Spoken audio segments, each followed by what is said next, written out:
Imagine being born tens of thousands of years ago. The rain has not stopped for 6 days. Not the kind of rain you hear from behind a window. Not the soft background noise of a modern city. This rain hits leaves, animal hides, mud, stone, and your face. The fire is smoking white. Water drips from the mouth of the shelter. The children have stopped crying. They are sitting with their knees pulled close to their chests, too tired to ask for food. You know there are deer somewhere nearby. You also know there may be wild boar deeper in the forest. But every scent has been washed thin. Every footprint may disappear under the next wave of rain. And the most frightening truth is this. You cannot simply say, "Let's wait until the weather improves." Because the rain does not stop, and hunger does not wait. The paradox of the rain. When we imagine ancient hunters, we often imagine courage. A hunter sees an animal. He raises a spear. He runs. He kills. He returns with meat. It is clean. It is dramatic. It fits the story we like to tell about survival. But days of rain tear that picture apart. Rain changes everything. It covers small cell, NDS. It turns the forest into a moving wall of leaves. It makes vision unreliable. Wetwood refuses to burn. Bowstrings weaken. Animal hides become heavy. The ground turns into mud. And every step costs more energy than it should. And the animals are not waiting politely for humans to arrive. They are reacting to the weather too. Birds vanish into the branches. Small mammals retreat into burrows. Large grazing animals may move toward higher, better drained ground. Some animals reduce their movement in heavy rain.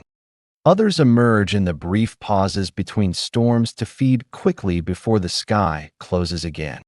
This creates one of the strange contradictions of prehistoric life. Rain makes hunting harder, but rain can also create opportunity. It washes away old scent, but it presses new tracks into soft ground. It hides the sound of human footsteps, but it also hides the sound of something dangerous approaching.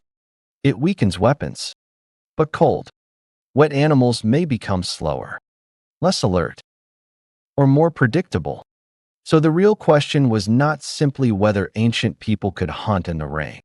The real question was what kind of hunting ground the rain had created. A modern person can open a weather app and cancel plans. A prehistoric hunter could not cancel hunger. He had to read the rain, read the wind, read the mud, read the mistake an animal was most likely to make in a soaked forest. And that is where the story becomes much more interesting. Because rainy hunting was not just about violence. It was about interpretation. How rain rewrites the rules of the hunt. Anthropologists who study hunter-gatherer societies have shown that hunting is not a mechanical daily routine. People do not simply wake up and walk into the forest because that is what hunters do. They talk. They compare information. They ask where animals were last seen. They discuss weather, wind, tracks, and the condition of the group. Then they decide. This is not superstition. It is risk calculation. Rain changes the hunt in at least 3 major ways. The first is perception. Heavy rain reduces visibility. Dense rainfall interferes with hearing. Humidity, wind direction, and falling water can all alter how smell travels. In simple terms, both predator and prey become worse at locating each other. Sometimes this helps the hunter get closer. Sometimes it makes the hunter more vulnerable to a startled animal, or to a predator he did not hear coming. The second is the ground. On dry earth, a footprint may be faint, almost invisible, but after rain, mud becomes a temporary page. Hooves, paws, human feet, dragged tails, broken grass, and disturbed roots can all leave readable signs. But the problem is time. These clues do not last. Another burst of rain can blur them. A small stream can cut through them. Mud can collapse back into itself. So tracking in rain is rarely about following one perfect line. It is about reasoning between fragments. A print here, a bent fern there, a darker patch of freshly disturbed soil, a smear of blood stretched pale by water. The third change is time. Rain cuts the day into windows. During the heaviest downpour, hunters may wait. When the rain softens, they move. Just after the rain stops, animals may come out to feed, and the tracks are fresh. At that moment, hunting is not a heroic charge. It is a judgment game. Scientists often discuss a strategy known as persistence hunting. In simple terms, this means following an animal for a long time, forcing it to keep moving until heat, exhaustion, or stress makes escape impossible. This idea is usually discussed in dry, hot environments. But rain reminds us of something equally important. The human advantage was not only endurance, it was inference. Was the edge of this footprint sharp enough to be recent? Has the rainwater already filled the depression? Was that branch broken today? Or days ago? Is that dung still warm? These are not instincts in the simple sense. They are learned skills. They are experience stored in the body. They are the memory of many failed hunts. Rain makes the world harder to read. Human beings survived by learning to read anyway. And sometimes, the smartest hunter was not the fastest one. It was the one willing to stop. Look again. Ask another person. And admit that a single clue is not enough. In that sense, rain forced early humans into something very close to scientific thinking. Act under uncertainty, but do not mistake a guess for truth. A hunter in the wet forest. Picture a young hunter. Let us call him Aaron. He lives near the edge of a temperate forest. The rain has lasted for days. The dried meat in the camp is almost gone. Children stare at the last strips hanging against the stone wall. The adults do not rush out immediately. First, they check the fire, then the bowstrings, then the stone blades, then the leather bags that hold arrows, making sure no water has seeped inside. An older woman holds a hide slowly over smoke. She is not going on the hunt, but without her, the hunters may not get far. A man crouches near the mouth of the shelter and watches how water runs down the slope. He knows that wild boar do not like staying where water pools too deeply. They may travel along the higher ridges, searching for softened roots in the wet ground. Aaron leaves with two adults. They do not take the fastest route. The fastest route has become a channel of mud. Instead, they move along a stony slope. It gives better footing. It lets them see the lower clearing below. The rain weakens. The forest looks as if it has just opened its eyes. Water hangs from every leaf. At first, they do not find the boar. They find a patch of soil that has been rooted open. The mud is darker. The torn roots have not yet been flattened by the rain. One hunter touches the mud with his fingers. Then he smells it. He says almost nothing. He only signals for everyone to slow down. This is the rhythm of hunting in rain. Speak less. Move slowly. Do not step on dead branches. Do not chase a shadow you cannot see clearly. They follow the ridge for a long time. The clues are scattered. A hoof print. A smear of mud on bark. A few crushed ferns. To a modern eye, this may look like nothing. To Aaron, it is a sentence with missing words. The hunter must complete it. Finally, near a half-open patch of low shrubs, they see them. Not one boar. 3.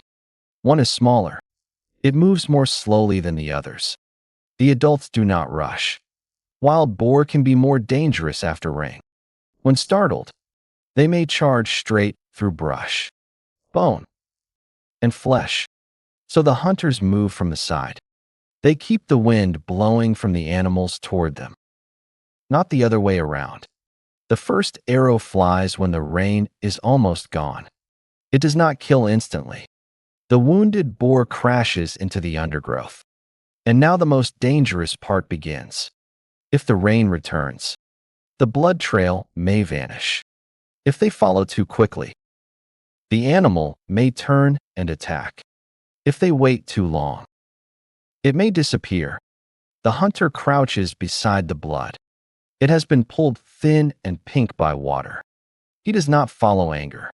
He follows bubbles in the blood, crushed grass, deeper prints in the mud, a snapped stem still pale where it broke. This is not romance. This is placing you are life in the hands of observation. At last, they find the boar near a fallen tree. But meat is not yet victory. The harder work begins now. Cutting, carrying, preserving. Back at the camp, everyone has a role. Someone handles the organs. Someone saves the fat. Someone cuts the meat into thin strips.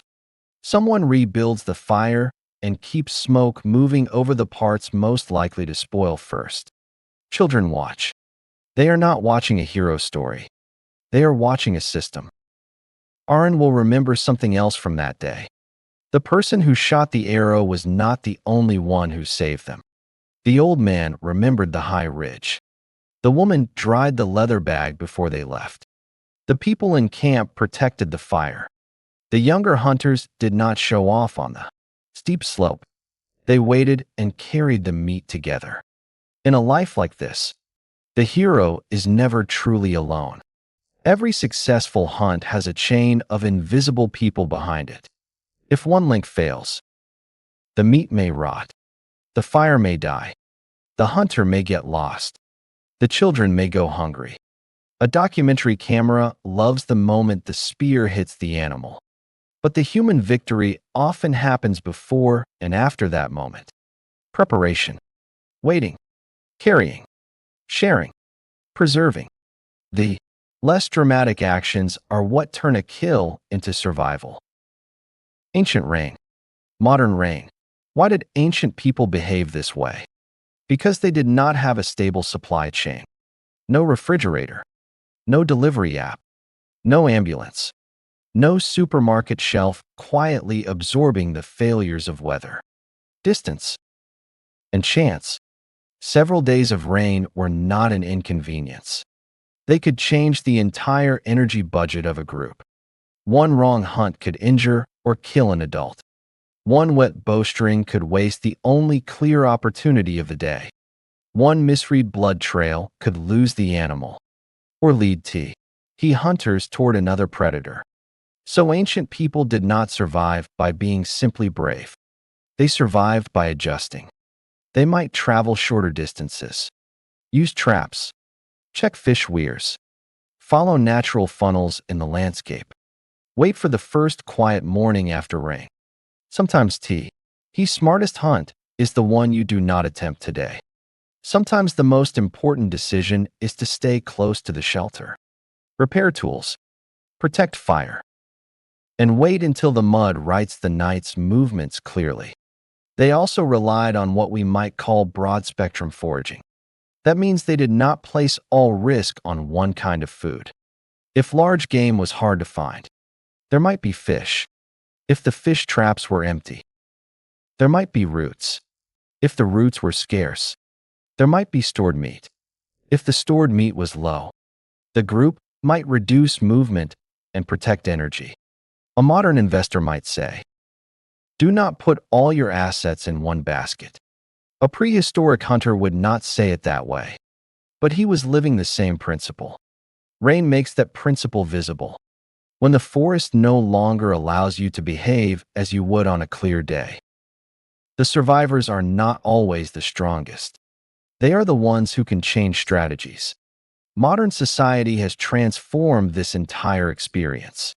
For many of us, rain is traffic, wet shoes, a delayed commute, a mood. Food remains on the shelf.